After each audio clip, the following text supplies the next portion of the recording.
de Javier Moya, que siempre nos está apoyando en todos los eventos que organizamos, tanto el colegio como ACEPROC. Agradezco también a Octavio Albores, en representación de Universidad Ducens, estar auspiciando estos eventos. Y principalmente agradezco nuevamente a Javier por aceptar compartir sus conocimientos y su experiencia con nosotros esta tarde, un tema muy interesante que creo que no nada más va a ser para las zonas altamente vulnerables, sino para toda la sociedad mexicana por la crisis que se avecina en los próximos meses. Sin embargo, trataremos de sacar el mejor provecho de todas las opiniones y comentarios que bien nos haga en esta reunión. Muchas gracias, Javier, por aceptar estar con nosotros esta tarde. Y me voy a permitir presentarlo. El maestro Javier Moya García nos hablará del impacto económico del COVID-19 en zonas altamente vulnerables y cómo romper esa espiral para acelerar su recuperación. El maestro Javier Moya es mexicano, es ingeniero agrónomo en sociología rural, con una maestría en planeación del desarrollo regional en Países Bajos. A partir de 1990 trabajó 13 años en comunidades indígenas del sureste de México como investigador y como consultor de gobiernos, también en agencias internacionales. En este periodo asesoró procesos de planificación participativa territorial, producción sustentable, perdón, que me está mandando un mensaje que abra la cámara, producción sustentable, educación indígena y gobernabilidad de los recursos naturales, además de publicar 2 libros y numerosos artículos en revistas nacionales e internacionales. Del 2003 a la fecha, ha coordinado dentro del PNUD varios proyectos de gestión integral de riesgos de desastres, con los cuales en conjunto se ha beneficiado a más de 1,000 localidades, 198 municipios y 7 estados de la República Mexicana. En 2007 fue nombrado asesor senior del PNUD en México en el tema de reducción de riesgos, y en 2008 fue distinguido con un premio mundial por el impulso al tema de la participación social y la equidad de género en la agenda global del cambio climático y gestión de riesgos. En 2010 fue nombrado director de la oficina de PNUD para el sureste de México, ubicada en Mérida, Yucatán. Esta oficina fue sustituida posteriormente por una oficina de proyectos PNUD. En 2013 se integró al roster internacional para la recuperación post-desastres del PNUD y ha tenido oportunidad de apoyar en procesos de recuperación y planeación por desastres en México y otros países de la región. Actualmente, el maestro Javier Moya coordina la unidad de programas y proyectos de gestión integral de riesgo de desastres del Programa de Naciones Unidas para el Desarrollo, con presencia en más de 10 estados de nuestro país, México. Muchas gracias, Javier, por aceptar la invitación, y el tiempo es tuyo.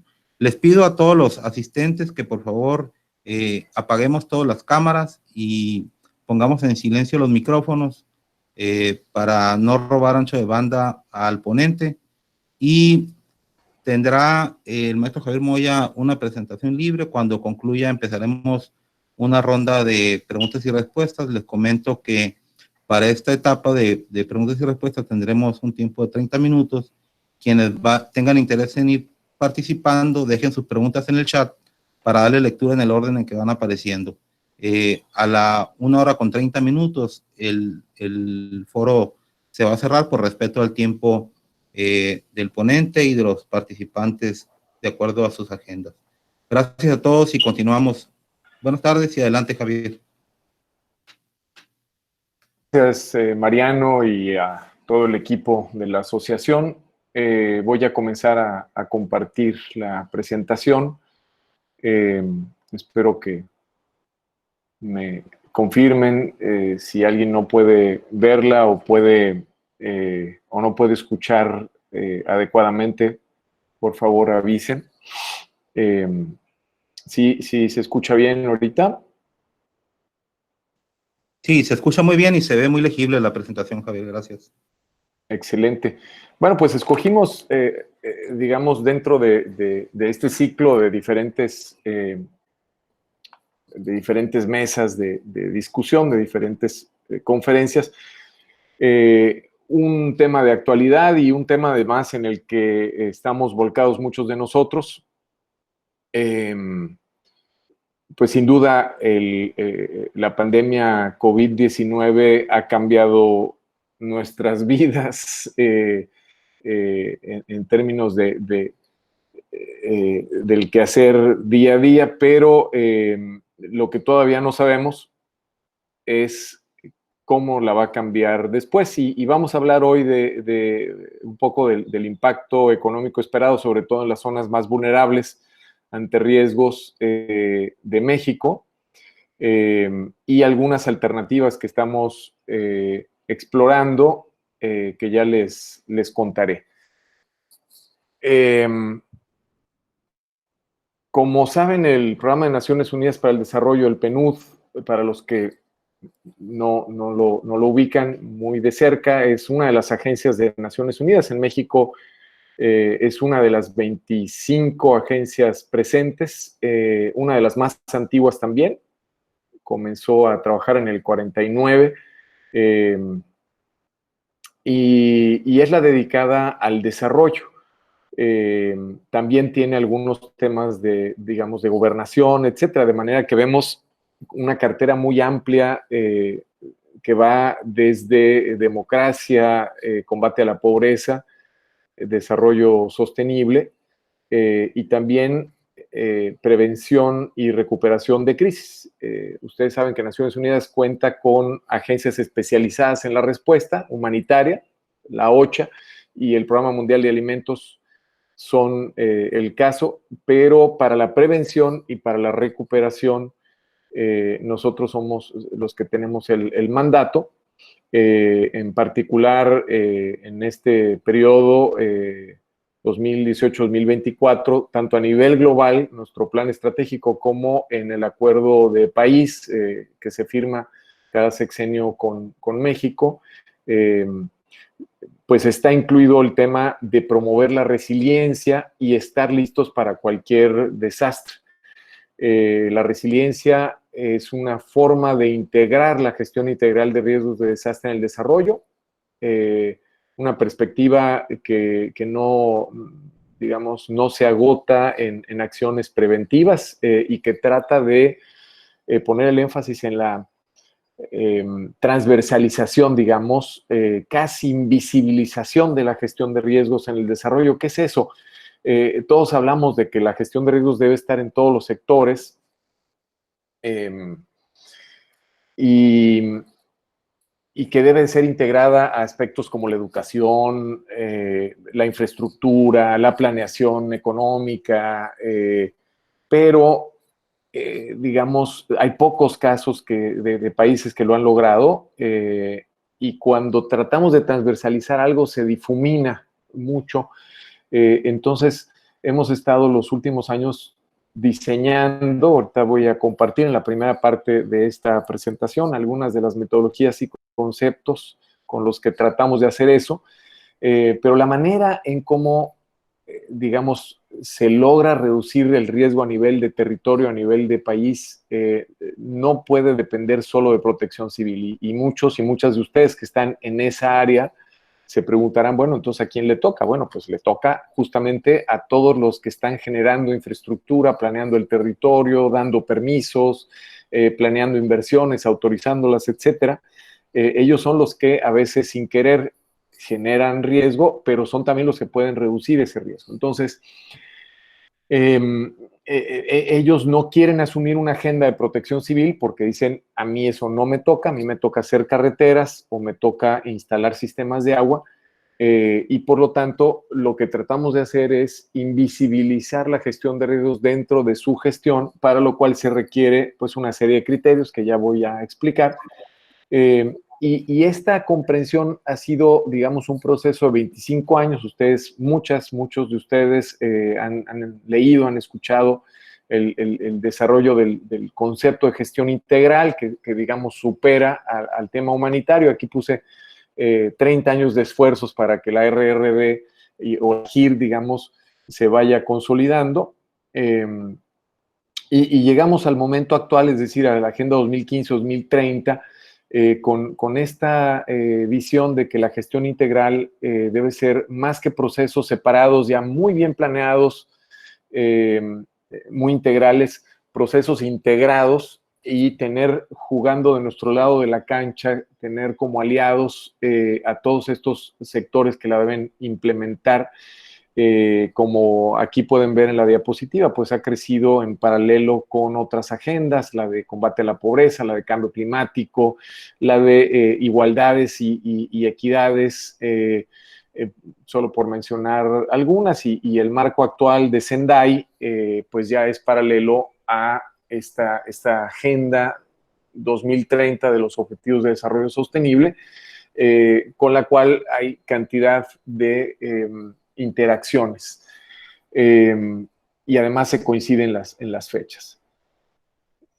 El trabajo que hemos hecho en México, si bien ha generado capacidades en áreas, digamos, de gobierno a nivel nacional, o hemos trabajado después de desastres en el noroeste, por ejemplo, ha estado centrado, es decir, este trabajo de resiliencia ha estado centrado más en territorios del sureste. En los mapas pueden ubicar algunas de las zonas donde ha habido una presencia más constante a lo largo de los años. En total, con nuestros aliados hemos trabajado en un poquito más de 1,000 localidades, la mayoría rurales, pero también algunas periurbanas, siempre en esta zona centro y sur-sureste, y últimamente con gobiernos estatales o con algunos programas, pues se ha podido pasar a un número mucho mayor de comités, cercano ya a los 8,000, de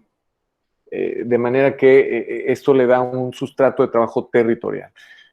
Sin embargo, el trabajo territorial siempre se detenía por no poder, digamos, contar con políticas públicas armonizadas, que es lo que les decía al inicio de la presentación. Para esto hemos trabajado no solo de la mano con gobiernos, desde hace más o menos unos 15 años, más fuertemente desde hace 10, sino también con organizaciones de la sociedad civil y del sector privado. Aquí hay un ejemplo, la Alianza por la Reducción de Riesgos de Desastres en México, que también hace este trabajo. Fue la primera vez que logramos integrar un trabajo de sociedad civil que interactuara con los municipios,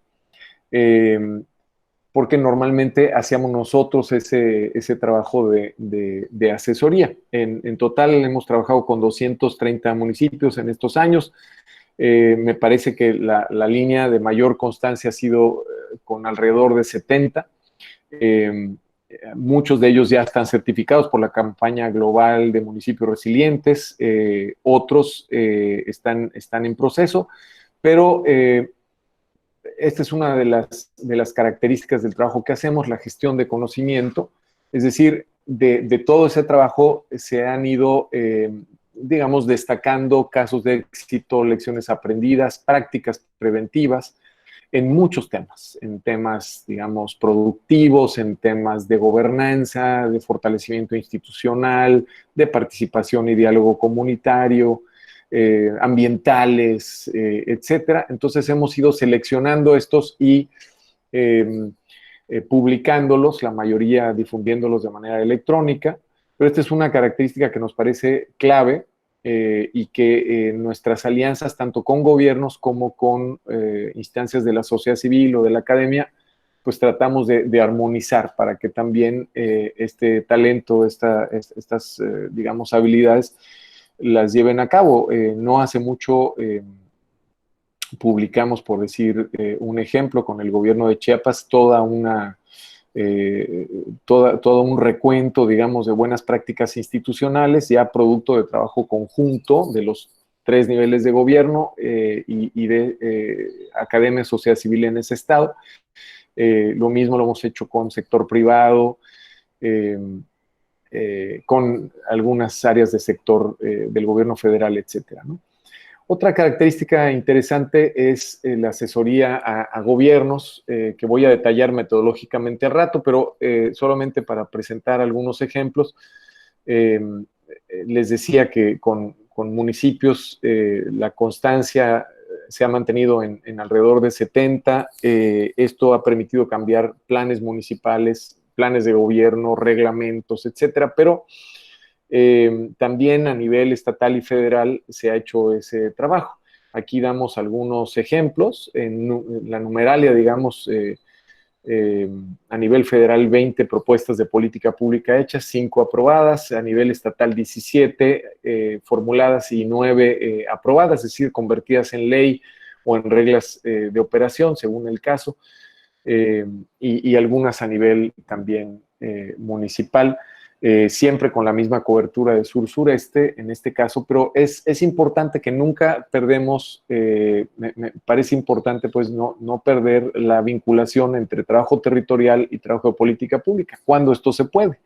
En algunas zonas se ha logrado más fácilmente. El caso de Chiapas y Tabasco son, digamos, ejemplares y constantes, pero también lo hemos hecho en Oaxaca y en los últimos años en Morelos y ahora en Puebla. En su momento se hizo en Yucatán.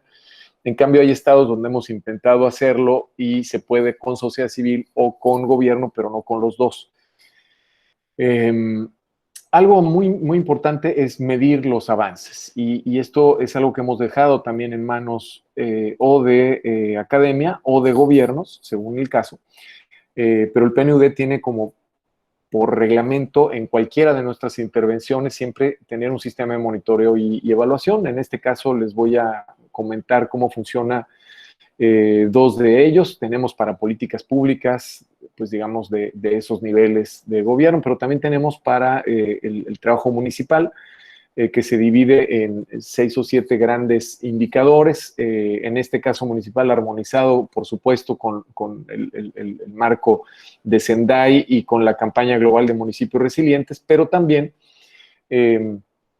digamos, con criterios del Plan Nacional de Protección Civil y de la legislación mexicana. Y esto se va midiendo en cada uno de los municipios periódicamente, de manera ideal cada 3 meses, si no cada 6 meses, y se va viendo a lo largo de los años, de 2 o 3 años, cómo este municipio va pasando de estar en niveles porcentuales muy bajos a tener niveles porcentuales muy altos. Cada uno de estos indicadores se desglosa en 3 o 4 subindicadores y tenemos personas que evalúan en cada periodo y nos reportan, y nosotros lo juntamos a nivel de una base de datos y a nivel de un mapa. Otro ejemplo sería el comunitario, para hablar de comunidades resilientes. Esto se está revisando con insumos muy importantes de socios, tanto, por supuesto, de Senapred, quien lleva pues el liderazgo normativo, digamos, en este tema a nivel nacional, como con socios comunes que han tenido incluso premios, como son el proyecto de Fundación Zurich y Cruz Roja Mexicana de Comunidades Resilientes, y tiene la misma base, una serie de indicadores con subindicadores que nos van dando avances para llegar a ser consideradas como certificadas como comunidades resilientes. Es importante en esta teoría, digamos, de la resiliencia, tomar en cuenta esta diversidad de actores. Rápidamente, pues muchos de ustedes representan a alguno de estos actores. Ya mencioné al sector privado, la sociedad civil, las comunidades, las instancias de protección civil, que ya no solamente a cargo de las emergencias, sino que alguien tiene que identificar estos indicadores en cada sector y en cada territorio, qué es lo prioritario para promover la resiliencia ante desastres, saber vender la idea e ir coordinando el tráfico para que cada dirección, cada secretaría en ese territorio se encarguen de avanzar en lo que les toca. Obviamente, actores técnicos científicos, universidades y centros son clave como socios, tanto a nivel sectorial como territorial. Ya hablamos de las instancias gubernamentales, y aquí vale la pena decir que esto, en nuestra experiencia de estos últimos 10 años, solo es posible cuando coincide con una visión de Estado. Entonces, hay que hacer toda una inversión de tiempo también en convencer a las cabezas, a los tomadores de decisiones, tanto del sector como de un territorio, un estado, un municipio, según el caso, para que le den a esto la prioridad que tiene y coloquen en el escritorio de cada uno de sus funcionarios una notita que diga, esto es prioritario, haga usted, por favor, avance usted en esta estrategia, etcétera, etcétera, ¿no? Entonces, esta visión de Estado es absolutamente necesaria, aunque es un tema transversal, para que los sectores le hagan caso. Rápidamente, para terminar esta parte metodológica técnica, vamos muy bien de tiempo, describo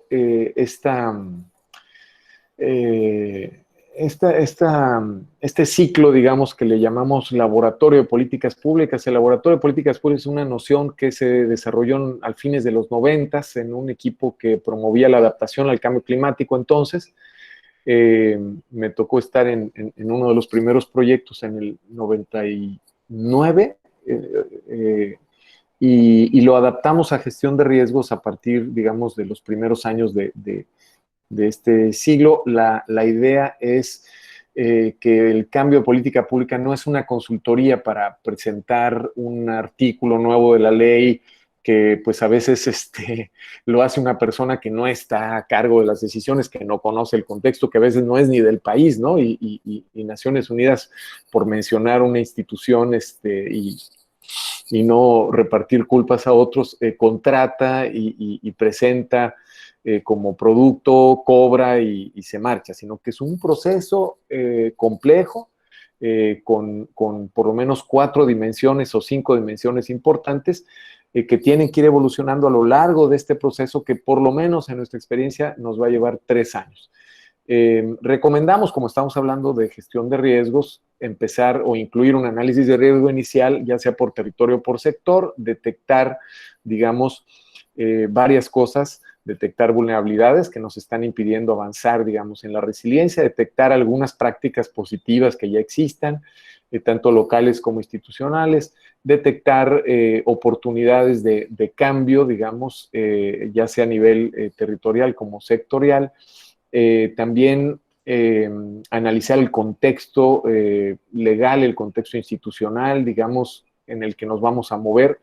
Y lo que vamos a tratar de detectar, digamos, de no olvidar es, en esta etapa, qué prácticas están funcionando bien y se pueden replicar, qué oportunidades o puntos críticos o áreas de oportunidad existen en ese marco institucional, en ese marco jurídico, donde podamos insertar el objetivo que traigamos, y digamos, analizar los actores y ver qué necesidades tienen a partir, digamos, de un diagnóstico de capacidades individuales, institucionales, qué necesidades para poder implementar esto, porque nosotros no vamos a hacer eso. La política pública no la hace un consultor, no la hace un asesor, ni un organismo internacional, la hacen los actores que están ahí, digamos, tanto los tomadores de decisiones de los poderes ejecutivo, legislativo, etcétera, como los expertos locales, los grupos de presión, etcétera, son los que hacen la política pública, ¿no? Entonces, sin embargo, muchas veces no tienen las capacidades, tardan en ubicarlas. Entonces, en esa primera etapa se hace una serie de diagnósticos y se detectan, llegamos a un instrumento clave que es la propuesta de mejora preventiva, ¿no? La mejora preventiva no es una ley nueva, sino es una modificación que se va a proponer para insertar en una o más instrumentos de política pública, del más alto nivel, puede ser una ley, pero si solamente es la ley, normalmente no tiene repercusiones, sino que tratamos de que sea lo más aterrizado posible, una regla de operación, un lineamiento, etcétera. Y la propuesta debe de identificar qué otros cambios tiene que haber. Normalmente necesitan cambios a nivel del arreglo institucional, porque las secretarías que van a prevenir, digamos, educación, no tiene la estructura clave, a lo mejor ponen a trabajar en este tema a la unidad interna de protección civil, pero su función es otra, su función es proteger el edificio de las personas, pero no son expertos en pedagogía, no son los encargados de planear, de presupuestar, entonces no lo pueden implementar. Entonces le ayudamos a la Secretaría, infraestructura, finanzas, educación, la que sea, a que haga cambios en su estructura interna, en su ley orgánica, y se pueda preparar. Detectamos capacidades necesarias y durante los siguientes meses, el primer año y tal, se corre una especie de diplomado que a algunos de ustedes les habrá tocado. Hemos hecho 9 o 10 diplomados en todas estas regiones de México. En fin, esta propuesta no se implementa de golpe, se implementa a nivel piloto, entonces el resto del año y el principio del siguiente año, porque muchas de las políticas públicas son cíclicas, tienen que ver con etapas presupuestales, con etapas de la actividad a la que quieren cambiar, ya sea ciclos escolares o programas anuales de salud o procesos productivos, económicos, etcétera. Entonces se aplica a nivel piloto y se va evaluando sobre la marcha mientras que están listas las capacidades, se gradúan y se certifican y se logran los cambios, digamos, institucionales que deben prevalecer. Es decir, entonces, resumiendo, tenemos que lograr cambios en por lo menos 4 aspectos: el de voluntad política, que ya expliqué antes, a todos los niveles, pero sobre todo en los tomadores y tomadoras de decisiones; el marco normativo institucional también, es decir, toda la parte de leyes, normas, lineamientos, pero también la parte de arreglos institucionales, es decir, organigramas, quién hace qué, tener permisos, tener el mandato de hacerlo, etcétera. El marco programático es el tercer aspecto muy importante, porque ahí vienen los presupuestos, vienen digamos, lo que se va a implementar de parte de gobiernos o de instituciones o de proyectos público-privados, etcétera, y cuánto dinero se le da para eso, con qué formatos van a trabajar. Todo eso lo debemos de revisar si queremos que ya lleve la propuesta de mejora que hicimos. Y por último, la gobernanza, que en este caso, digamos, ha sido muy diversa, muy complicada. En algunos lugares se convierte en una mesa, se institucionaliza y funciona razonablemente bien. En otros lugares funciona más a través de grupos de presión, con diferentes métodos. Puede ser de presión jurídica, de presión social, pero también si son sectores o cámaras privadas, tienen sus métodos de presionar también. Lo importante es que estos grupos, si son aliados, estén empujando el mismo cambio que detectamos que hacía falta. Esto no es fácil que se dé, pero se encuentran siempre aliados y por eso se hace un análisis detallado de actores. Bien, aquí me detuve un poquito más porque estoy tratando de redondear toda la propuesta metodológica. En los próximos minutos vamos a resumir algo de la información que, digamos, la CEPAL, que es un organismo del Sistema de Naciones Unidas, ha estado analizando y publicando. Este es el tercer informe ya de CEPAL sobre digamos, el impacto económico de la pandemia. Ha ido revisando los números, ha ido profundizando. Este tercer informe tiene que ver no solo con el impacto macroeconómico, que ya sabemos que pues estará girando en América Latina por el orden de, digamos, de reducciones o de crecimientos de 6.8-7% en promedio. Para algunos países como México podría ser más alto. Hay cálculos que ya lo están ubicando en 2 dígitos, o sea, ya por el 10%, ojalá y no. Pero también efectos en la pobreza, que es lo que hoy nos interesa más, porque vamos a hablar de este impacto económico en las zonas más vulnerables del país, en las zonas con mayor riesgo ante desastres, pero también, como se compone nuestros índices de riesgo en México, se incluyen las vulnerabilidades. Bien, entonces, como ven, se espera que en promedio en América Latina aumente casi el 5% la pobreza general y aumente el 3.5% la pobreza extrema. Esto, insisto, en algunos países se espera que sea más alto que en otros y digamos en países en donde estos niveles de pobreza ya de por sí son importantes, vamos a decir, si comparamos Uruguay, son muy bajos, con Honduras o México, en donde son muy altos, esto podría significar millones de personas, ¿no? Por ejemplo, se calcula que de pobreza extrema pasan de 67 a 83 millones de personas, de las cuales varias estarían en México, ¿no? Hay países también más afectados por algunos factores. Aquí está los que tenemos una, digamos, mayor dependencia económica en el sector de hidrocarburos, en el comercio internacional, en las remesas. Y en todos México tenemos boleto. Entonces vamos a decirlo de esta manera, la probabilidad de que nos toque el premio gordo de la rifa es muy alta porque estamos con muchos riesgos ante esta crisis económica, riesgos estructurales, riesgos que ya traíamos desde antes, ¿no? Pues aquí ven como el país más afectado, digamos, en el cambio esperado de pobreza sin remesas es México, seguido de República Dominicana, Guatemala, El Salvador, Honduras, pero sin duda México, y eso que no está calculando el volumen, sino solo el porcentaje. Entonces, si lo ponemos en volumen, probablemente con un círculo de pastel tendríamos 3/4 partes de la afectación de toda América Latina. También es interesante, a partir de este índice conocido como el índice de Gini, que mide realmente la desigualdad, ¿no?, de los países, cómo esta desigualdad va a aumentar. Y aquí de nuevo México es de los campeones en desigualdad, junto con otros países con grandes desigualdades, como Brasil, Panamá, por mencionar algunos, etcétera.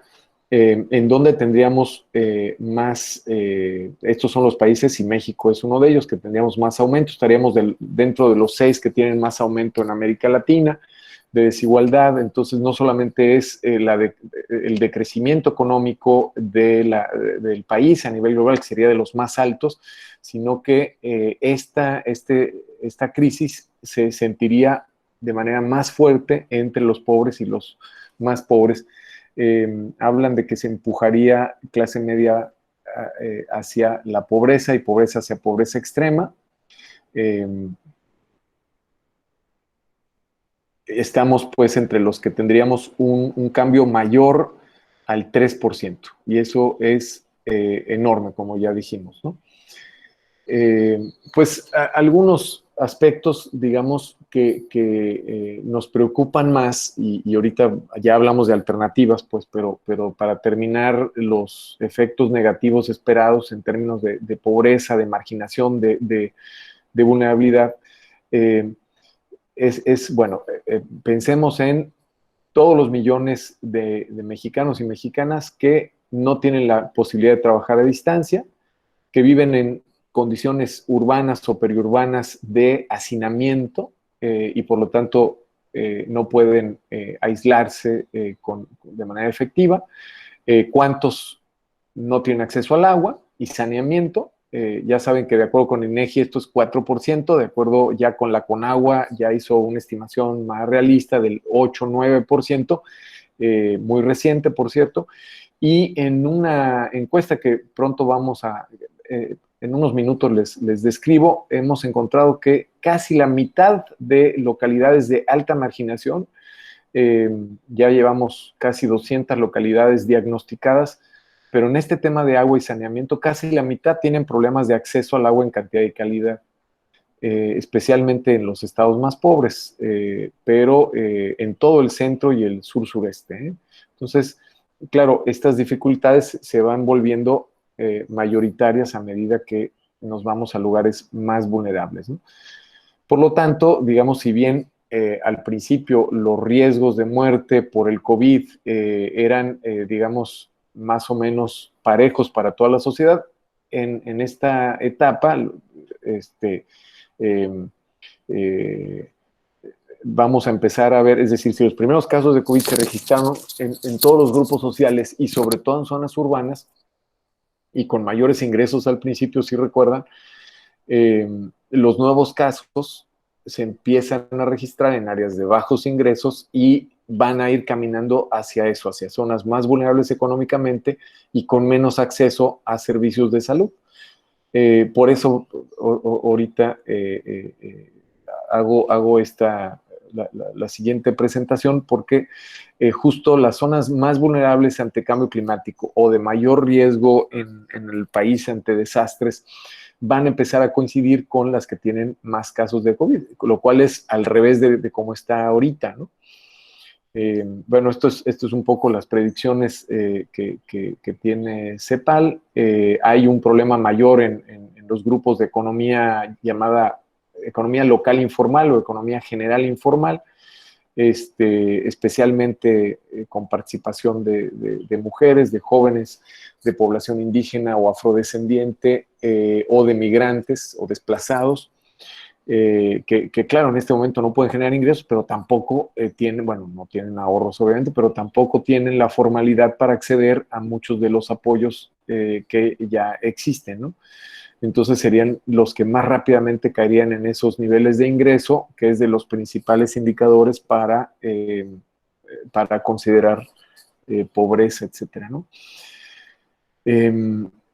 Entonces, claramente estas cuarentenas, este aislamiento, no solamente el COVID ahora empezaría a brotar en estas zonas marginadas, aisladas, sino que también estas zonas se ven más afectadas por las cuarentenas, ¿no?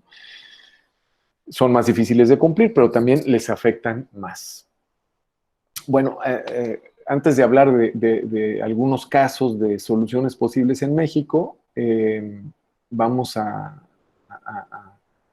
describir rápidamente, y vamos bien en tiempo, sí,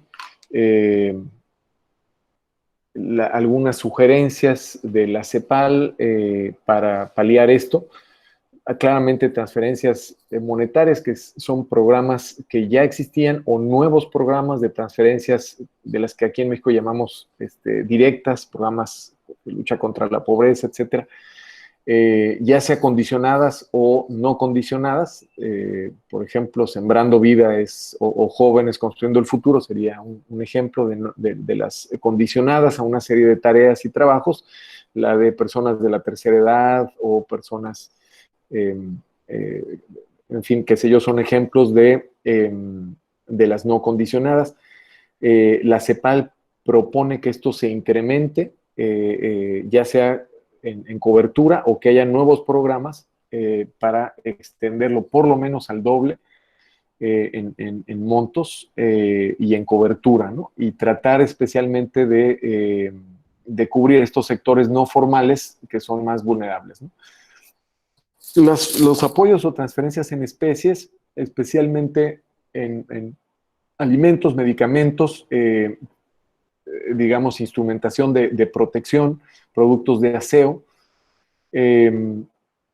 servicios básicos vinculados al COVID, agua, electricidad, gas, energía, digamos, y acceso a información son muy importantes. A nivel de protección social para trabajadores hay todo un problema, digamos, en reducir la exposición, tratar, digamos, de que no todo el mundo tenga que ir al trabajo, o efectivamente los sectores que no eran esenciales no trabajaran. Eso nos ha estado costando mucho, pero también habla de trabajadores, digamos, semiformales o no formales. Hay todo un problema con jornaleros, por ejemplo, las condiciones de trabajo que están completamente fuera de los protocolos, y bueno, se recomienda vigilar esto, tener mecanismos de protección de ingresos y puestos de trabajo. Creo que eso en México se ha incentivado, pero no sé si con la vigilancia es suficiente. Seguro de desempleo, que claramente no tenemos para muchos de los sectores. Hay para el sector pensionado sí, pero es un porcentaje pequeño, etcétera. Otros países están están explorando prohibición de despidos en algunos sectores que habría que ver, y otros apoyos directos recomendados a personas y familias pequeñas y medianas empresas, incluso alivios tributarios, facilitación de pago de créditos, de hipotecas, control de precios. En fin, estas medidas, tanto para la ciudadanía como para las pequeñas empresas. Y claramente, pues esto es un reto porque la mayoría de nuestros territorios no tenían protocolos de recuperación para este tipo de desastres. Tenemos protocolos humanitarios para los desastres que golpean rápido y se van, como un huracán, un sismo, etcétera, pero este desastre estarán de acuerdo que es, digamos, de lentos efectos, más o menos en 3 meses se sentirán la mayoría de sus efectos. Se parece más como una sequía larga, etcétera. Entonces, los instrumentos de evaluación de daños tradicionales no nos estaban funcionando, tampoco estaba claro quién se encarga de evaluar estos daños. En fin, lo que recomendamos nosotros siempre, que es tener un protocolo de recuperación, no existía. Bueno, afortunadamente, desde el principio, una parte de las autoridades, la mayor parte, se dedicaron a la respuesta, a la parte de salud, pero una pequeña parte se concentró también ya en ver alternativas de recuperación temprana. En el ámbito en el que nosotros trabajamos, empezamos a dialogar con la gente de bienestar que está dedicada a las empresas sociales. Ahorita les explico esta experiencia, pero la idea de esta gráfica es que vean ustedes que al mismo tiempo que empieza cualquier desastre, una parte de las autoridades se tiene que dedicar a planear la recuperación y no esperar hasta que, digamos, la etapa humanitaria y la necesidad humanitaria se reduzca y entonces entra la reactivación económica. No, eso tiene que ser desde el principio, nada más dividiendo muy bien las responsabilidades. Y entonces irá cobrando mayor importancia. Justo estamos cerca de este punto de quiebra en el que ya se hablará menos del problema de salud, del COVID-19, y más del problema económico y cómo recuperarnos. El PNUD como instancia internacional ha trabajado un poco apoyando esta etapa humanitaria, sobre todo en la integración de los planes y en el tema de captación de recursos y adquisiciones para muchísimos países y también en apoyo a la OPS. Nosotros tenemos una estructura mucho más grande para apoyar a los países en adquisiciones. Es lo que hemos hecho en México, por ejemplo, y tal, pero siempre liderados por la OPS y por la OMS, la OMS y la Organización Panamericana de la Salud, que son la agencia que tiene mandato de asesorar al país, ¿no? Sin embargo, para la respuesta económica sí tenemos mandato de liderar en algunos temas. Para eso el PNUD va a tener en México varios programas, uno con el sector privado que se firmó con la Secretaría de Economía, otro con, digamos, las áreas, digamos, de bienestar, para temas de violencia de género y tal, que se va a aplicar especialmente en zonas urbanas, ya de hecho está funcionando en Ciudad de México, y un programa que es el que les voy a comentar hoy para zonas más aisladas, de alta marginación, de 8 estados, los 3 de la península de Yucatán, Chiapas, Tabasco, Oaxaca, Morelos y Puebla, por lo pronto, que comenzamos en 3 grandes etapas. Esta diapositiva les muestra cómo, gracias al trabajo que tenían varios de nuestros programas y de nuestras contrapartes, tanto gubernamentales como sobre todo no gubernamentales, pudimos entrar en contacto con un universo muestral, digamos, de 200, casi 200 comunidades. Se comenzó investigando qué tanto acceso a información tenían, qué tanto les llegaba información sobre el COVID y cómo estaban reaccionando, pero inmediatamente después problemas de agua, de alimentación, de conflictos, de violencia, de organización comunitaria y de economía. Y la siguiente etapa del diagnóstico, todavía en la etapa de autoaislamiento, y a través de estos contactos, de estos, pues digamos, en su mayoría comités o organizaciones locales que son las que pueden aplicar a través de líderes, lideresas, estos diagnósticos con sus sistemas de consulta internos, preguntándole pues a líderes de opinión y tal, se va integrando esta información y afortunadamente ya teníamos una base importante de datos, de información sobre esas mismas regiones para poder contextualizar la información que nos llega y generar el plan de trabajo. Entonces, esta intervención que vamos a hacer está pactada y parcialmente cofinanciada con Bienestar INAES, que va a aportar pocos recursos y eso sí, mucho talento técnico, y tiene recursos internacionales de nosotros, pero también tiene recursos internacionales de fundaciones o de fundaciones ubicadas en México. En concreto, Zurich Seguros, Fundación Kellogg, Citibanamex y algunas otras con las que no hemos todavía formalizado y prefiero no mencionar. Pero se junta una bolsa importante para trabajar, seleccionar las 100 comunidades que estén en mayor necesidad y trabajar dentro de estas 100 comunidades con 60 grandes o medianas organizaciones económicas, combinando acciones comunitarias con acciones con empresas sociales. Se va a dividir en 3 etapas.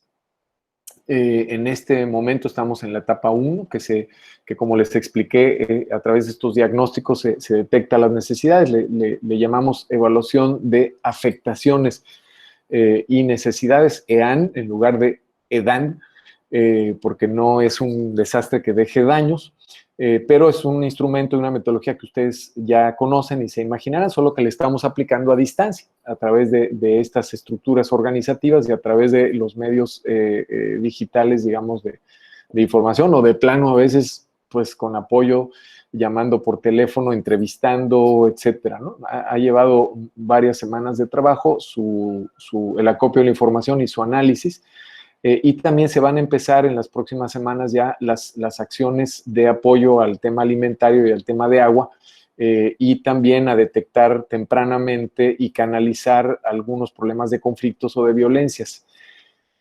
A partir de julio empezamos una segunda gran etapa de este proceso, que en total va a durar 18 meses, en el que se van a, digamos, a completar las acciones de acceso al agua. El objetivo es que en 100, tal vez 120 localidades periurbanas y rurales, toda la población acceda al agua. Por lo pronto detectamos que la mitad tiene problemas, la mitad de estas localidades, entonces se va a financiar la reconexión o la apertura de canales o lo que haya que hacer.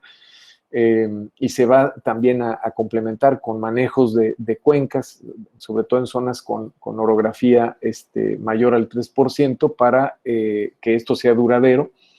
Se va a tratar de mantener el proceso de generación de alimentos durante los 18 meses, lo cual se empieza pronto, pero la idea es que se mantenga. Y se va a tratar de seguir fortaleciendo la parte organizativa a través de un sistema de acompañamiento y de promotoría. Finalmente, digamos, un poquito después, yo diría que desde julio a agosto se empieza a trabajar ya no con la producción y autoconsumo o con el agua para saneamiento, para autocuidado, etcétera, sino también con los ingresos. Realmente las familias con las que estamos aplicando los diagnósticos, pues la mayoría perdieron una parte de sus ingresos, algunas una parte grande porque varios de sus familiares tenían empleos que por ahora han perdido o han visto reducido su ingreso, y lo que vendían está detenido. El turismo el turismo comunitario es el más afectado, con la pérdida del 100% de sus reservaciones y sus ingresos, no solo en Semana Santa, sino en el verano, que tienen puras cancelaciones. Artesanías está muy golpeado también, no hay quien les compre en estas nuevas condiciones. La venta de la miel está detenida, que son pues varios cientos de familias, de las miles que viven de la miel. El café está por ahora siendo afectado en la etapa, digamos, de precosecha. Y el cacao está siendo afectado en la etapa de cosecha.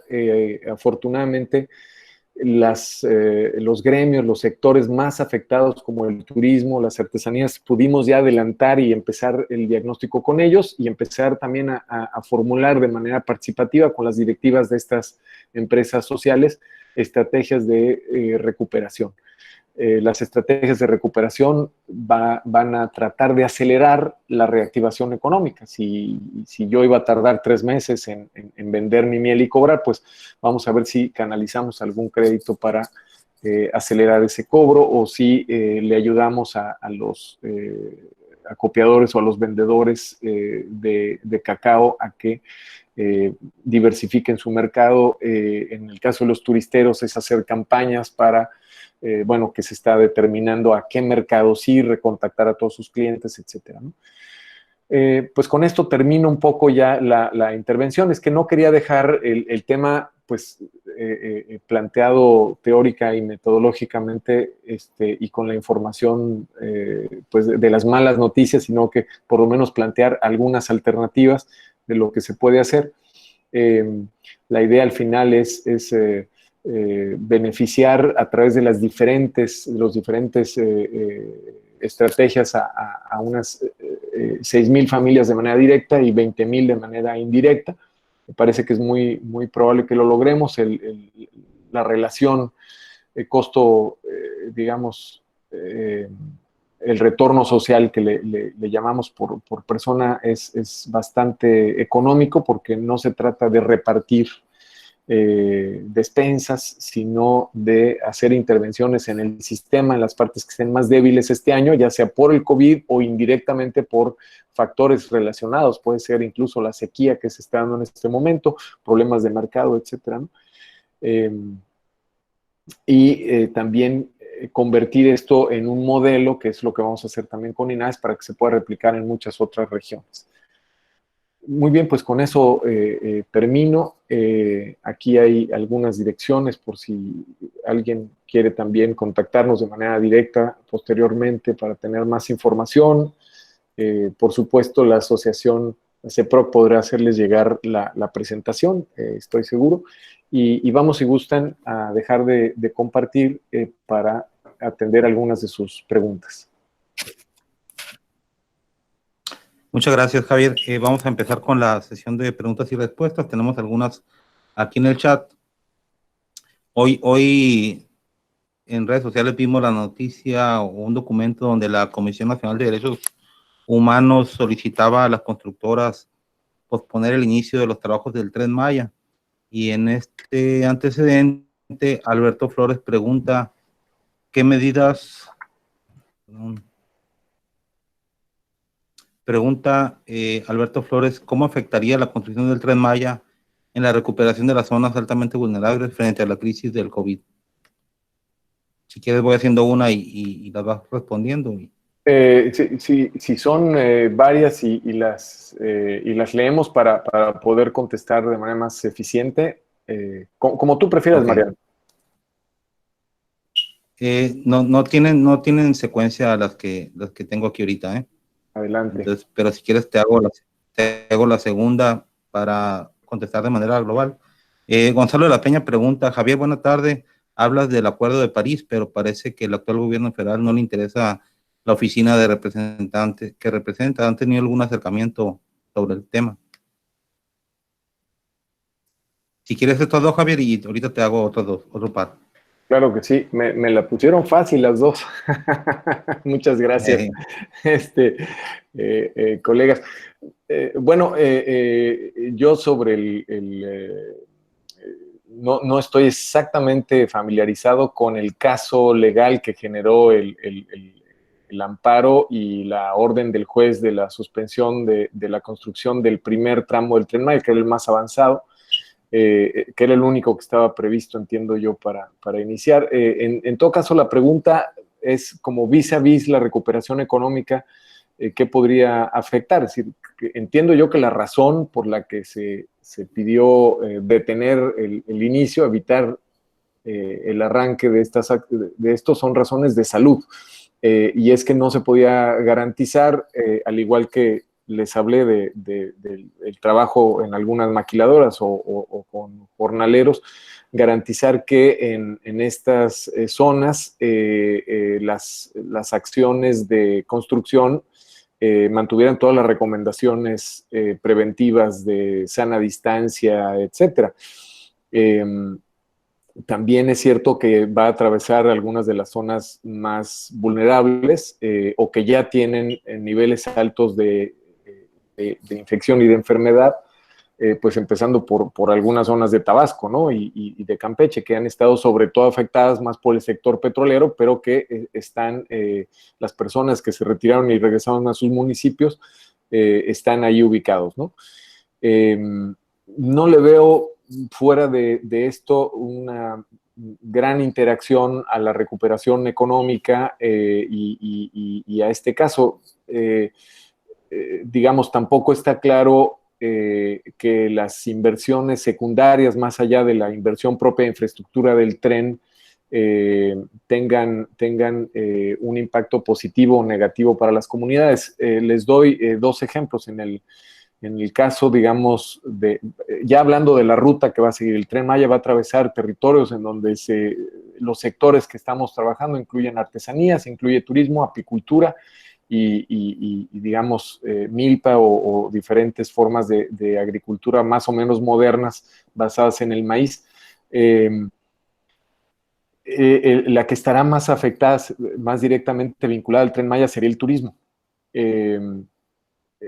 Lo que los turisteros, el turismo comunitario, sociales están viendo es, por un lado, la preocupación de que sus nichos de turismo, sus áreas que por ahora son rurales, más alejadas, digamos, de la Riviera Maya, por ejemplo, fueran ocupadas por oferentes de este servicio del sector privado. Entonces, digamos, ellos lo que han estado haciendo es, por un lado, criticar las debilidades, las inconsistencias de las propuestas, que por ahora han sido pocas las que han recibido, y por otro lado, haciendo sus propias propuestas.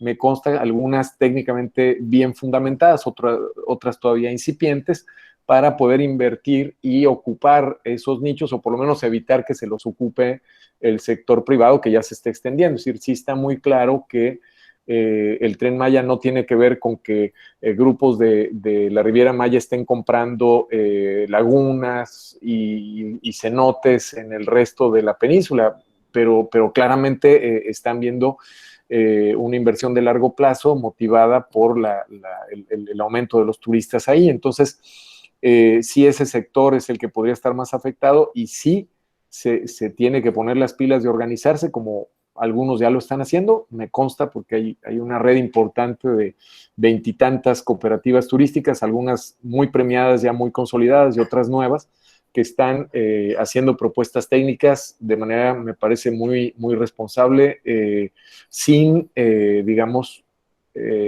pasar por alto las debilidades que puede tener este proyecto, que también las hemos señalado y que no es que sean parte del proyecto, pero vienen acompañando. Por ejemplo, lo que podría ser, digamos, la presión para rentar y vender tierras ejidales a lo largo del paso de la vía del tren, que afectaría la vida de las comunidades y, por supuesto, sus actividades económicas, ¿no?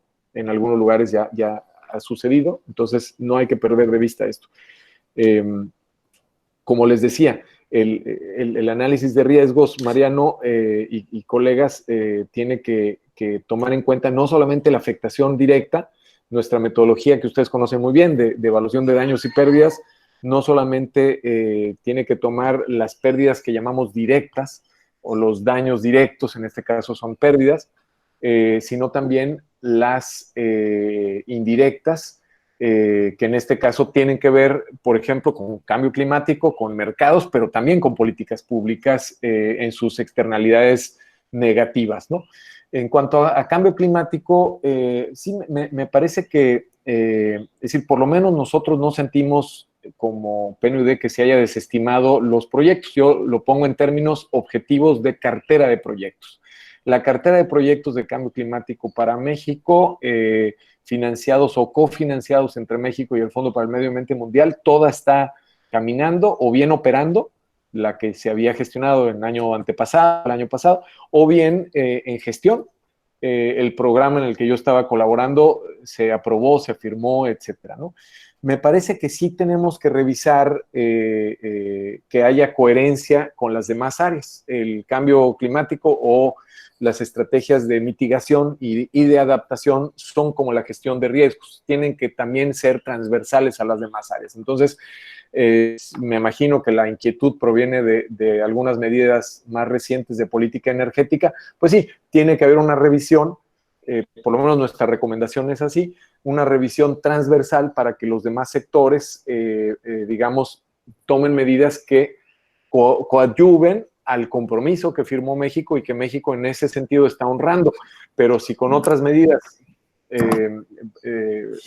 esto no se toma en cuenta, no crece de manera paralela, podría unas cosas detener a las otras, ¿no? Sin que se fuera su intención original. Espero haber contestado sobre el Acuerdo de París. Yo creo que hay muchísimo más al respecto, pero eso es muy, muy rápido. ¿Qué más tenemos por ahí? Aquí voy a integrar dos preguntas, Javier, la que hace Alejandra Loarca y la que hace también nuevamente Alberto Flores, que van sobre el tema de la participación social que comentabas en tu presentación. Dice, ¿a qué se debe que no se puede en algunos estados trabajar a la par con sociedad civil y con gobierno juntos? Y Alberto Flores pregunta, ¿qué medidas sugieres para que podamos tomar como sociedad organizada para disminuir el impacto en nuestras comunidades? Perfecto. Tomo nota.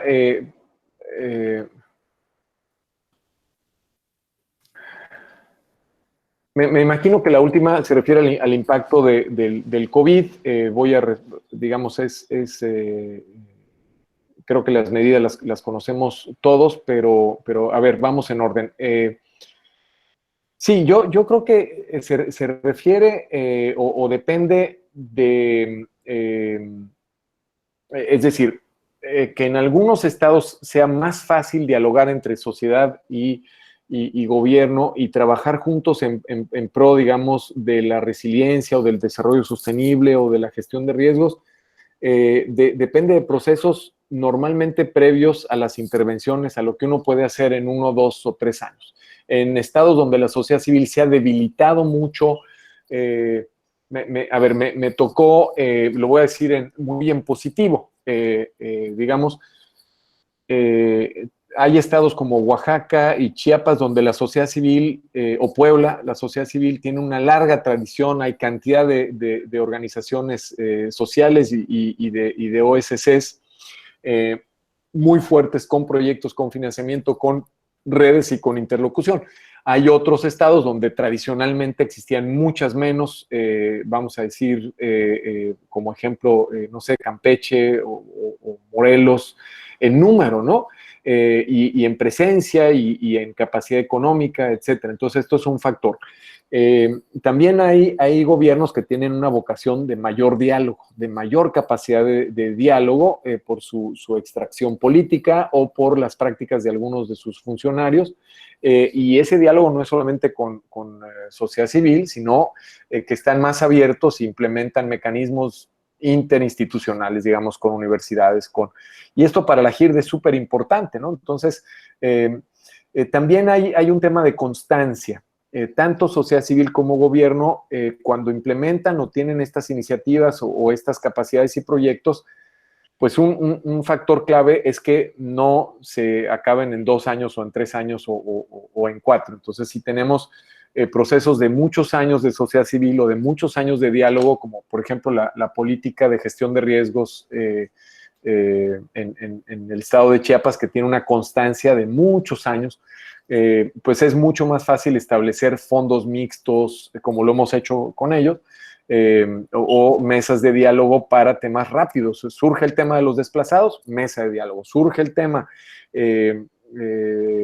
digamos, de las caravanas, mesa de diálogo. Surge el tema de escuelas resilientes, mesa de diálogo. En el caso de Tabasco, existía una sociedad civil no tan numerosa, no tan importante, pero además muy golpeada en los últimos años por esta industria del reclamo que fue reciclándola, fue debilitándola, haciéndola dependiente. Entonces, el enfoque ahí de común acuerdo con el nuevo gobierno es vamos a fortalecerlos, vamos haciendo programas de capacitación, programas de capitalización, premios para estimularlos, vamos a apoyar estas nuevas organizaciones pues, que van surgiendo con jóvenes y recién egresados y tal, y ahí tenemos un programa especial para eso. Y hay lugares, no sé, pues como Campeche, en donde hay una menor tradición de diálogo del gobierno con sociedad civil, que ha dificultado que los últimos gobiernos escuchen las propuestas. Entonces, las mismas propuestas son escuchadas en unos lugares y en otros no.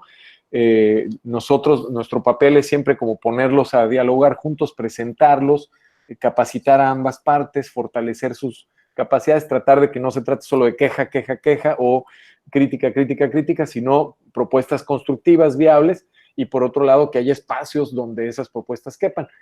Pero bueno, hay lugares donde sí se nos dificulta mucho o gobiernos que en un periodo se nos dificulta mucho y en el otro mejoran, ¿no?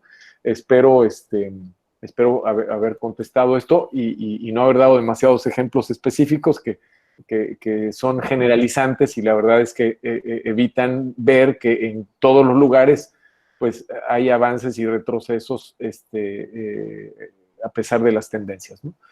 Y en cuanto... Alberto Flores. Sí, adelante. Sí. Alberto Flores pregunta también que si crees que el programa de Sembrando Vida está realmente combatiendo la deforestación o está siendo contraproducente y que solo se convierte en un programa asistencialista.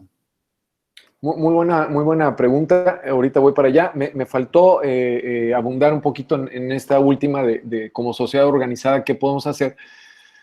Me parece que mucho, o sea, el que las redes de sociedad civil en unos estados sean más fuertes y en otras menos, o sea, por ejemplo, en el norte de Quintana Roo hay redes más fuertes que en el sur, o en Oaxaca más fuertes que en Campeche, o en Puebla más fuertes que en Morelos, tiene que ver con que han aprovechado coyunturas como la actual, como crisis como los sismos de 2017 o las elecciones o la pandemia COVID-19 para fortalecerse, para coordinarse mejor, dejar los conflictos internos, unirse, preparar propuestas, incidir en lo posible, etcétera. Entonces, me parece que no es el momento ahorita de cruzarse brazos, cumplir todas las reglas y esperar qué nos dice el gobierno estatal, municipal o federal hacer, lo cual evidentemente hay que hacer en estos momentos de desastre, pero también de coordinarse lo más posible. Yo pongo ejemplos positivos, ¿no? Nos hemos estado reuniendo con 5 redes que de manera sobresaliente, una en Chiapas, otra en Puebla, estas 2 son regionales, y 3 más que son nacionales, una especializada en temas de desarrollo comunitario, alrededor de Fundación Merced y otras, otra en temas de comunicación, de jóvenes y tal, alrededor de la gente de ambulante, otra alrededor de grupos de mujeres, liderazgo femenino, igualdad de género, alrededor de las compañeras de Semillas, la red de la Alianza por la RRD en México, que no están cruzadas de brazos, se han estado reuniendo, están preparando estrategias de recuperación, están juntando dinero, están lanzando convocatorias para fortalecer las iniciativas locales pequeñitas. Algunas de ellas están por salir, otras ya salieron. Y vamos, me parece que es la coyuntura para dialogar. El gobierno ahorita está abierto a propuestas de recuperación que hagan un matching con sus programas. Por ejemplo, ahorita voy para Sembrando Vida, pero Jóvenes Construyendo el Futuro, que tiene también pues luces y sombras. En este momento podemos, para la recuperación de las economías locales, urbanas y rurales, decir, bueno, como sociedad civil, organicemos a todos los jóvenes de las pymes y de las empresas sociales que sean aprendices, hijos, parientes de los socios que quieran que estén egresando y tal, y vamos a meterlos a ese programa y hacemos un ganar-ganar, pero nosotros nos encargamos de la capacitación, del seguimiento, del monitoreo, tal vez aprovechando algunas de las convocatorias que están abiertas. El Nacional Monte de Piedad abrió una, si gustan buscarla en su página, justo para economías sociales. Cerramos el círculo y entonces aprovechamos mejor un programa público y la sociedad civil sale más fortalecida y no nos quedamos haciendo nada más, digamos, la crítica del programa. Sembrando Vida es un programa enorme, probablemente el más grande en América Latina en este tema. Para mí fue una sorpresa muy grata. Yo tengo personalmente pues 25 años tratando de promover de diferentes frentes, primero desde sociedad civil, con comunidades y después desde Naciones Unidas esquemas de agroforestería. Entonces, de entrada fue una buena noticia. Claramente tiene retos importantes, como por ejemplo adaptarse a las prácticas y usos locales. Ellos lo tienen claro, pero les cuesta mucho porque son una estructura enorme. Y ya para trabajar de manera realmente constructivista y participativa en este tipo de proyectos, necesitas gente muy formada. Entonces, me parece que en donde no ha dado los resultados, se puede convertir en esas comunidades en un programa, digamos, estrictamente de beneficencia, casi que de distribución de transferencias directas semicondicionadas.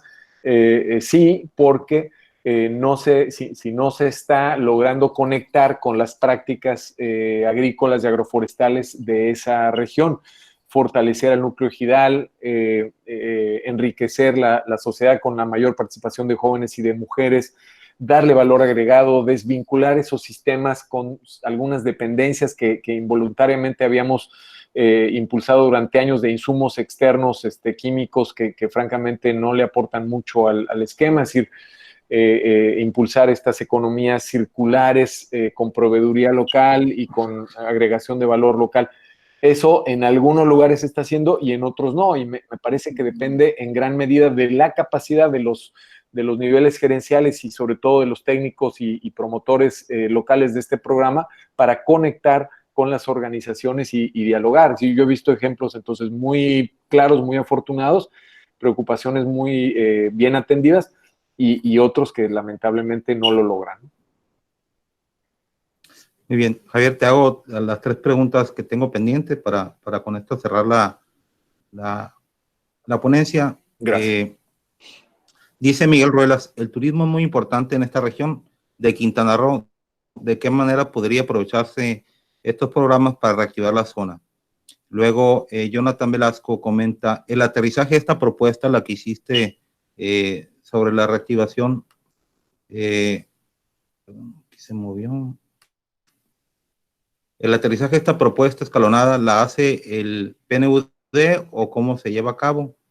Y por último, Victoria Quiroz te pregunta si se debería cambiar la manera individual para reducir el impacto. Yo me imagino que el comportamiento individual para reducir el impacto del COVID-19. Mientras que contesto las primeras preguntas, yo le pediría a Victoria, es momento de hablar de nuestro estilo de vida. Ya entendí un poquito más, Mariano, el contexto a nivel individual que deberíamos empezar a cambiar. Muy bien, ya la entendí. No te iba a pedir, Victoria, una mayor clarificación, pero creo que ya me queda más claro. Estilos de vida individuales. Puras preguntas fáciles hoy. Gracias. Y fáciles y comprometedoras. Porque claro, hablar como persona o como sociedad civil, pero uno que ahora trae la cachucha de Naciones Unidas, pues se complica, ¿no? Pero bueno, la verdad, les agradezco de verdad mucho, no solo a la asociación, sino a todas y todos ustedes por dedicarle tiempo, ponernos a pensar a todos, profundizar las reflexiones.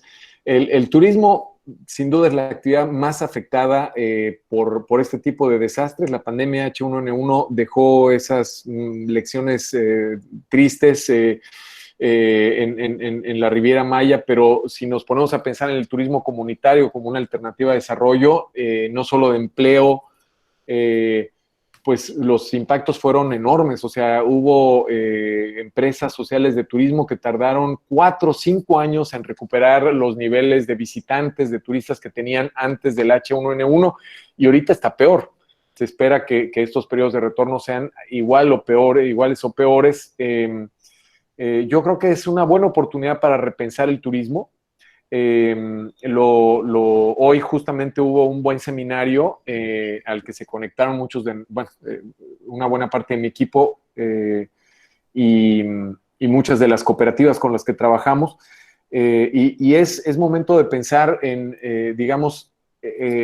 queremos mantener este mismo esquema yo entiendo que el turismo en México de 4 o 5 puntos en Baja California, en la Riviera de Nayarita, Huatulco, por supuesto Riviera Maya y Acapulco, tiene que tener una parte masiva y comercial y tal, pero si ustedes lo analizan comparado con otras calidades, otros tipos de turismo en México y sobre todo en otros países, lo que deja en dólares a la economía es mucho menos de lo que podría dejar en otros estilos de turismo. Entonces, es momento de irle dando valores agregados y renacer, repensarnos con otros esquemas.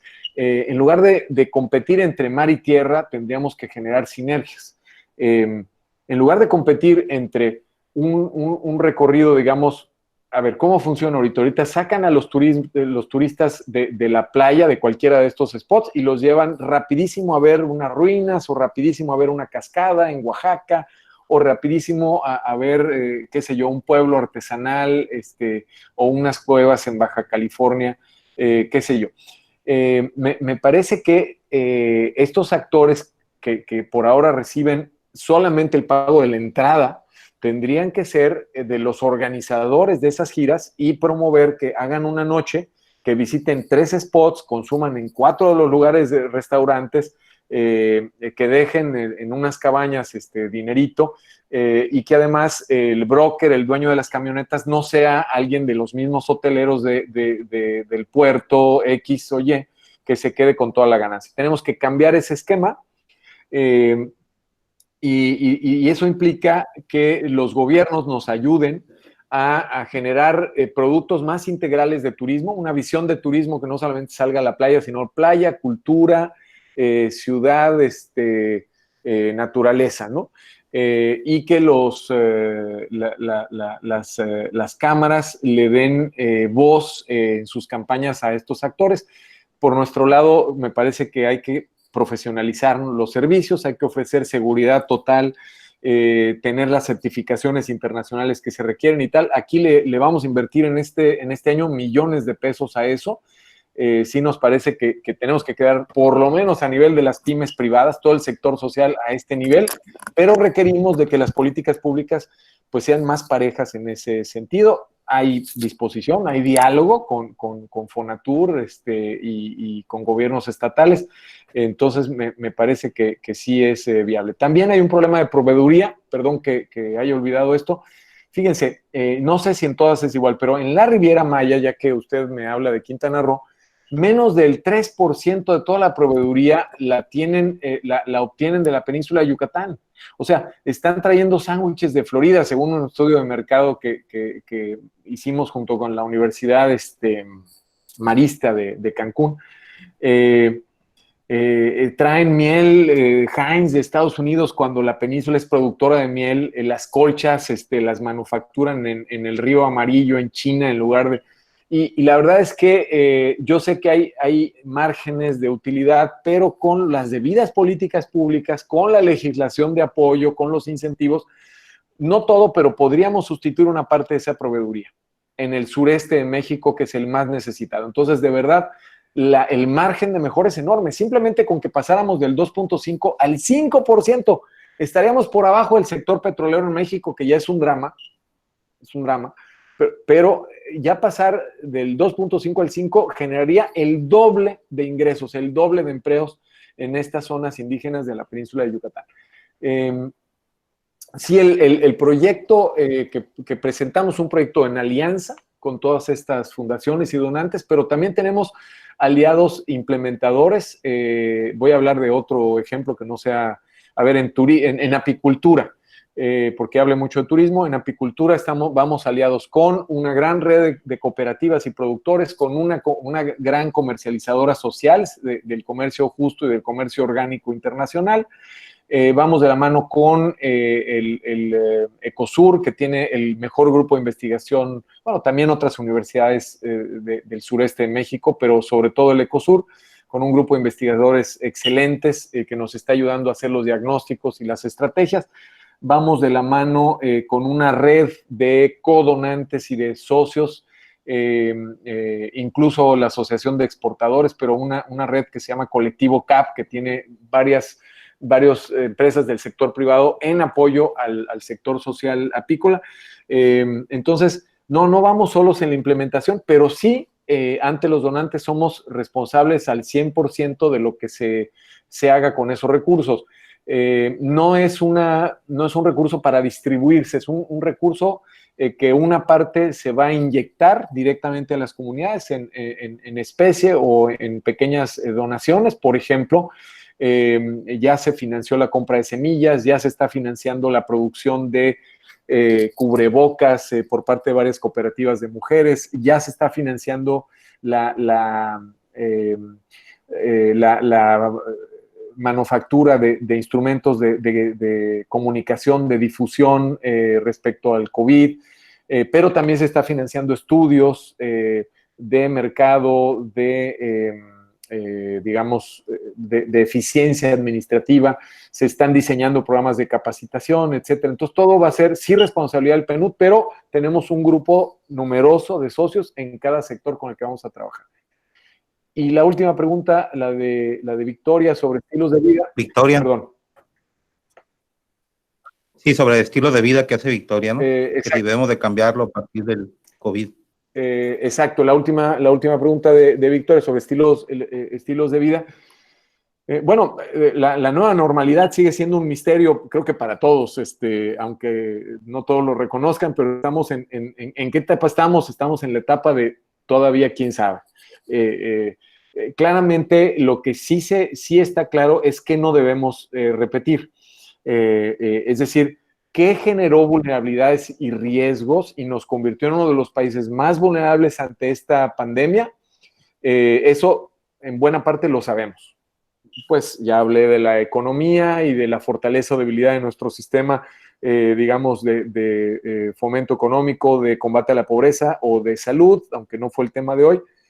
A nivel personal, pero también tiene que ver con políticas públicas, claramente el sistema de producción de alimentos está totalmente cuestionado. En este momento podríamos caer en un problema de desabasto, de falta de oferta de alimentos y por lo tanto encarecimiento de alimentos, porque dependemos de sistemas masivos en los que no se puede guardar la seguridad, en donde las personas que trabajan ahí están probablemente condenadas a contagiarse y entonces pierden el empleo y se contrata a otros. De verdad, mis vecinos, yo de primera mano tengo amigos, amigas que están siendo corridos de granjas masivas de empacadoras de carne. También en otros países estos sistemas masivos de producción de alimentos están siendo focos de infección y además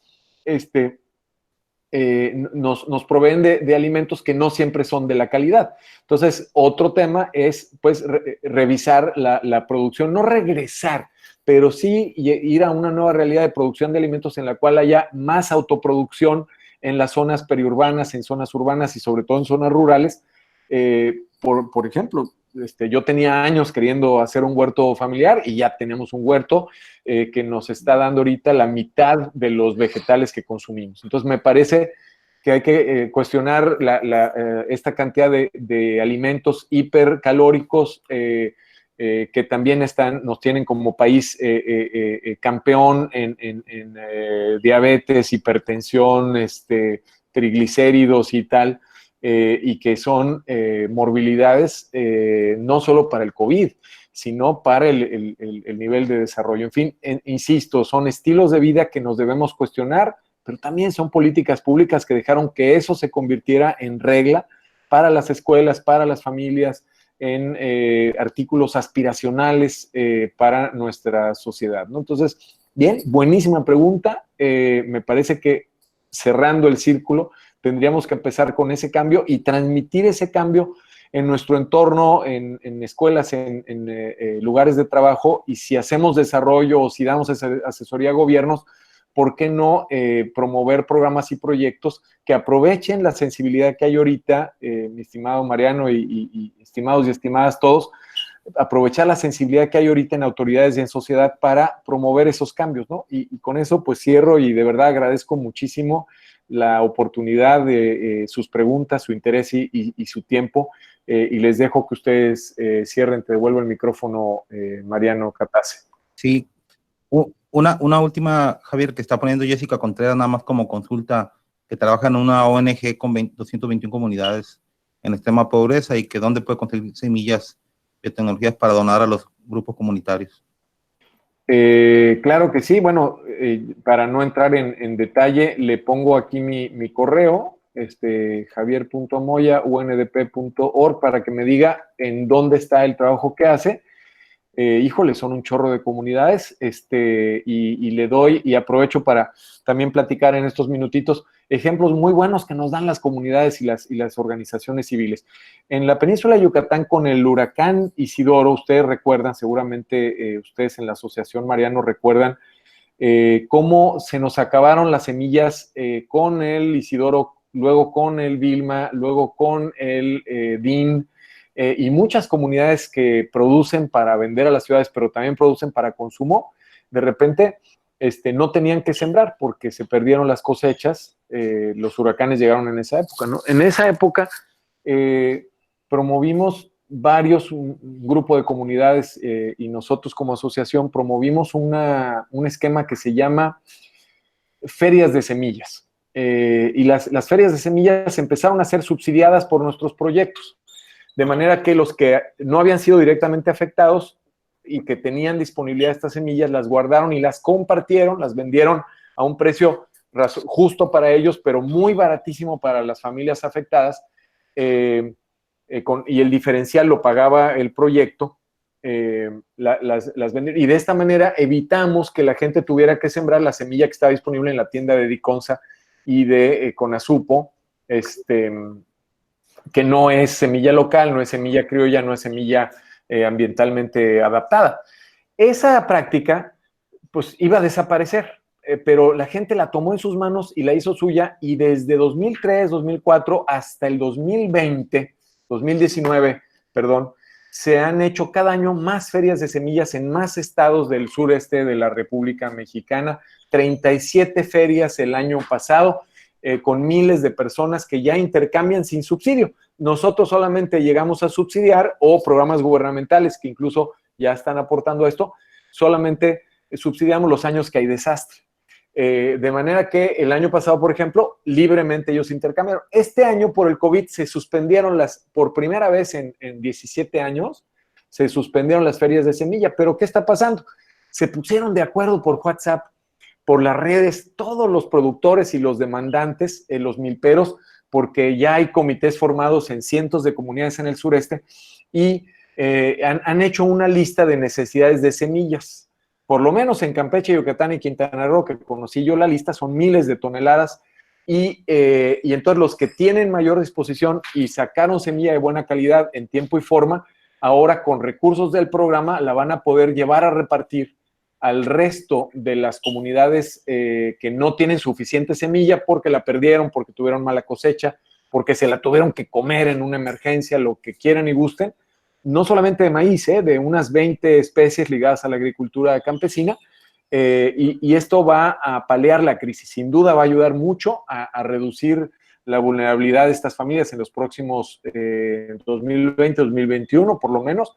Y es una iniciativa de ellos a la que nosotros solamente vamos a aportar recursos. Pues ya nos comimos, ya nada más que el tiempo de cierre, Mariano. Gracias. Sí, no, al contrario, Javier, yo quiero agradecerte nuevamente tu disponibilidad, pero sobre todo tu generosidad. Cada vez que te invitamos, que te convocamos a eventos como este tipo, presencial o de manera virtual, estás con nosotros, con los que estamos organizando estos eventos. Te lo agradezco, y yo cedo la palabra al ingeniero Octavio Albores en representación de Universidad Ducens, el ingeniero Gonzalo de la Peña, para que cierren esta conferencia. Y te mando un abrazo, Javier. Muchas gracias. Igualmente para ustedes, para Gonzalo, que ya lo estoy viendo ahí, un fuerte abrazo. Adelante, colegas. Muy bien. Octavio, Gonzalo. Sí, gracias, Mariano. Javier, muy buenas tardes. Muchas gracias por esta excelente presentación. A nombre del rector de la Universidad de UCEL, del doctor Donald Solano, quiero agradecer esta participación y sobre todo pues, estamos ahí para servirte en lo que necesites y en lo que podamos apoyar con mucho gusto. Muchas gracias. Javier, pues muchas gracias. Como siempre es un gusto escucharte. Tenía rato no nos veíamos, la última vez creo que fue en Chiapas. Lo que sí, no sé si sabes, igual que Mariano, con las nuevas disposiciones del IMSS van a tener que rasurarse barbas y bigotes, ¿eh? Así es. Ya no van a poder entrar la nueva a trabajar. normalidad. Sí, la nueva normalidad.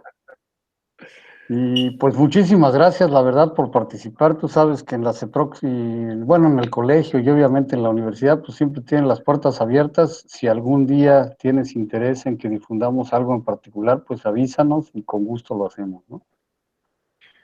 Por supuesto, gracias a la universidad y a la CEPROC, y sí, pues por este conducto de inmediato yo pues pondría el proyecto de recuperación a las órdenes de ustedes.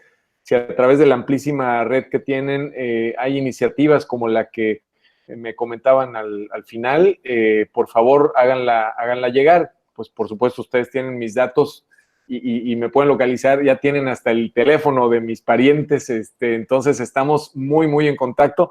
De verdad, muchas gracias y felicidades por esta iniciativa. Gracias a ti y gracias a todos por participar. Un abrazo. Nada más comentar que esta conferencia se va a difundir en las redes sociales de la CEPROC, de Universidad de UCENS y del colegio. A partir del día de mañana estará disponible para quien quiera repetirla o quien no tuvo la oportunidad de estar presente, la puede escuchar. Gracias, Javier. Un abrazo a todos. Igualmente muchas gracias por haber participado. Nos vemos el viernes. Muchas gracias. Hasta luego. Gracias.